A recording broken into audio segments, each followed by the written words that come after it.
behavioral psychologists have come up with new views, not only of animal behavior, but of human nature as well. And these views all concern a process that we take for granted, learning, because we are all truly born to learn. Ironically, one of the most important figures in the study of learning, Ivan Pavlov, wasn't concerned with the subject at all, at least not at first. Pavlov, a noted Russian scientist, won the Nobel Prize for Physiology and Medicine in 1904. As this original footage shows, Pavlov was initially interested in digestion and the action of the salivary glands. By diverting the saliva of dogs into test tubes, he could precisely measure if and how much they salivated during digestion. When food was presented, the dogs salivated quickly, an inherited salivary reflex. But over repeated testings, a strange thing happened. The dogs salivated before contact with the food.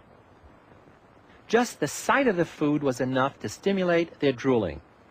Then, just seeing the food dish, or even hearing the footsteps of Pavlov or his assistants, was enough to trigger this built-in reflex. What was going on to elicit this response? Pavlov decided to find out by systematically varying the stimuli and measuring the dog's reaction. Metronomes, lights, and bells were all used as stimuli, and they all worked as stand-ins for the food. What mattered was not the kind of stimulus that was used, but the fact that it reliably signaled that food was on the way. Pavlov had discovered a fundamental type of learning called classical conditioning. An original stimulus elicits an automatic, unlearned response. Both stimulus and response happen naturally. They are unconditioned. Then a second, neutral stimulus that never elicits the unconditioned response by itself is introduced just before the presentation of the original stimulus.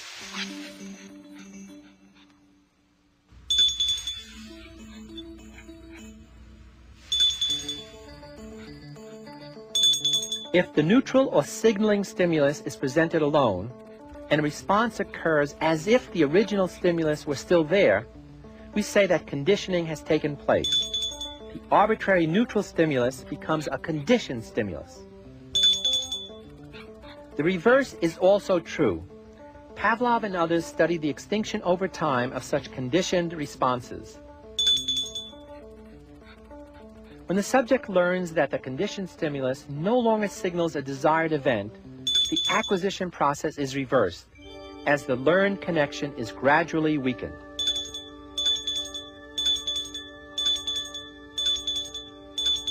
Pavlov's work, and the work of those who followed him, led to a remarkable conclusion, and that is, any stimulus an organism can perceive is capable of eliciting any reaction the organism is capable of making.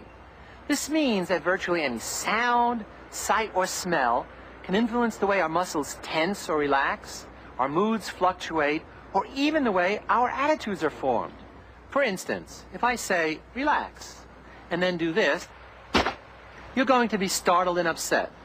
After 5 or 6 pairings of relax, just saying the word relax is going to generate a negative response rather than its usual learned reaction.